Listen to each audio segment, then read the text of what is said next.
కేంద్రంలో ఇప్పుడు నాగాలాండ్ లో జరుగుతుంది ఏంటి, మణిపూర్ లో జరుగుతుంది ఏంటి అంటున్నారు. నాగాలాండ్ లో ఆయుధాలను ఉంచుకొని ఇచ్చారు కదా అని అడుగుతున్నారు. మీరు నార్త్ ఈస్ట్ ఇన్ఛార్జ్ గా కూడా ఉండేది బీజేపీ. చెప్పండి.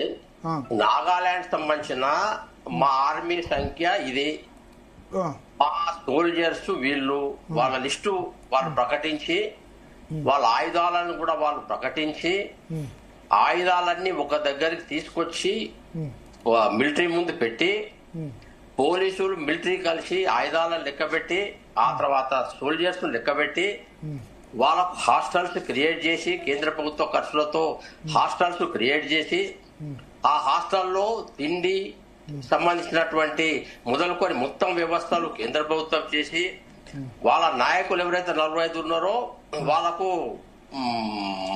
మర్యాదలు ఇచ్చి వాళ్ళతో చర్చలు చేయడం అనేది కేంద్ర ప్రభుత్వం చేసింది, నేను కాదంటలేను. అయితే జంపన్న గారు, హరగోపాల్ గారు ఇనిషియేట్ తీసుకొని, ఇగో మా ఆర్మీ సంఖ్య ఇంత, ఇగో వాళ్ళ పేర్లు ఇవి, ఇగో మా దగ్గర ఇన్ని ఆయుధాలు ఉన్నాయి, ఇక ఈ ఆయుధాలు ఇక్కడ ఉన్నాయి, అన్ని ఆయుధాలని ఇక్కడ పెడుతున్నాము, మేము చర్చలకు రెడీ. చెప్పండి.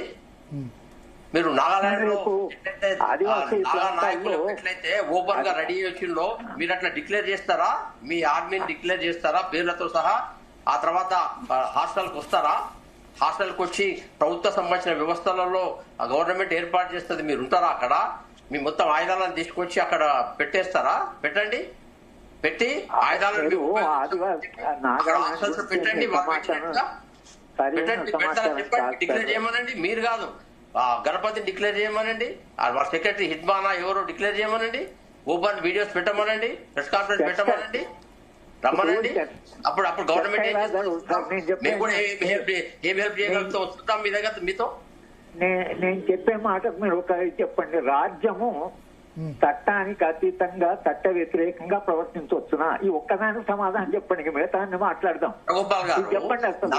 48 సంవత్సరాల నుంచి చట్టానికి వ్యతిరేకంగా ఆయుధ పోరాటం చేసి లక్షలాది మంది చావుకు కారణమైనటువంటి పీపుల్స్ వార్ పార్టీ ఏదైతే ఉందో, వీళ్ళకున్న అంతర్జాతీయ సంబంధాలు ఎవరైతే ఉన్నాయో, భారతదేశానికి వ్యతిరేకంగా వీళ్ళు చేసిన కుట్రలు ఏవైతే ఉన్నాయో, ఈ దేశంలో తమిళ వేర్పాటువాదాన్ని, పంజాబ్ వేర్పాటువాదాన్ని, దళిత వేర్పాటువాదాన్ని, కులం పేరు మీద, మతం పేరు మీద, ప్రాంతం పేరు మీద, జాతుల కింద ఈ దేశమంతా విడిపోవచ్చు అని 48 సంవత్సరాల నుంచి ప్రొపగేట్ చేసినటువంటి ఈ నక్సలిజం సిద్ధాంతాన్ని ఒక్క నిమిషం కూడా ఈ దేశ ప్రజలు ఒప్పుకోవడానికి లేరు. హరగోపాల్ గారు, మీరెందుకు ఈ పిచ్చిలో పట్టడం మాకు తెలియదు, కానీ ప్రజలు మాత్రం దీనికి యాక్సెప్ట్ చేయడానికి రెడీ లేరు. ఇది దీంట్లో మీరు చెప్పినంత ఈజీ కాదని, దీని వెనుక చాలా అంతర్జాతీయ ఉన్నాయి. ఎంతసేపు హరగోపాల్ గారు ప్రభుత్వాన్ని ప్రశ్నిస్తున్నారు, ప్రభుత్వం యొక్క చట్టబద్ధంగా ఉండాలి, ప్రభుత్వాన్ని నీతులు చెప్తున్నారు. కానీ నేనేమంటున్నా అంటే, ఈ నక్సలైట్లు అనేవాళ్ళు, మావోయిస్టులు అనేవాళ్ళు తుపాకీ పట్టుకొని యుద్ధం ఎవరి మీద చేస్తున్నారు? ఎవరి మీద వార్ డిక్లేర్ చేశారు?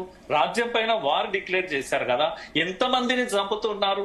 మొన్నటికి మొన్న ఒక పిల్ల రాధ, మీకు సేవలు చేసి పెట్టే రాధ, దళిత పిల్లను అరే ఇన్ఫార్మర్ అని పేరు పెట్టి మీ దగ్గర పనిచేసిన అమాయకురాలను చంపి రోడ్డు మీద ప్యాంట్ కూడా పడవేస్తే ఒక్కరోజు మీరు వచ్చి బయట వచ్చి మాట్లాడలేదే?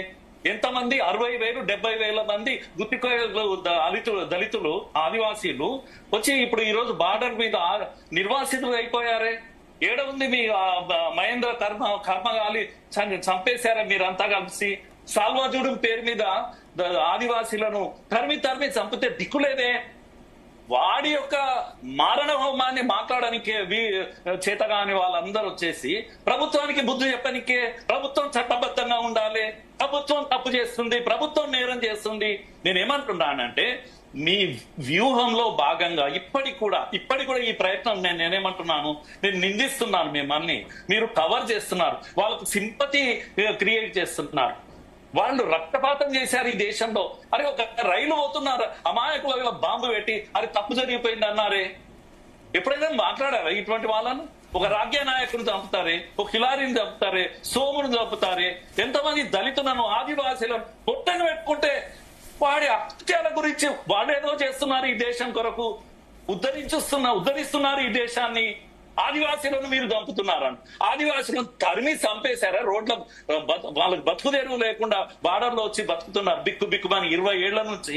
వాళ్ళ గురించి మాట్లాడిన పాపాన పోలేదే ఎవరు కూడా. వీళ్ళు శాంతి చర్చలు ఎవరి కొరకు? శాంతి చర్చలు, శాంతి కావాలి, అందరం కావాలని అనుకుంటున్నాము. కానీ ఈ వెనకేసుకొచ్చుకోవడం, అదే స్టేట్ మీద యుద్ధం చేసేవాడిని వెనకేసుకొచ్చి మీరు మావోయిస్టులే కదా, మిమ్మల్ని ఎందుకు చంపుతలేరు? మీ దగ్గర తుపాకీ లేదు కనుక చంపుతలేరు. కనుక తుపాకీ లేని వాడి వెంటబడలేదు ప్రభుత్వం. హరగోపాల్ గారు మావోయిస్ట్ ఎట్లా అవుతారు? మావోయిస్ట్ కాదు కదా. అద్భుతమైన మావోయిస్టులే వీళ్ళంతా కూడా. ఇదంతా వ్యూహంలో భాగము. మీరు నేను మాట్లాడతానండి, ఒక నిమిషం అండి. జంపన.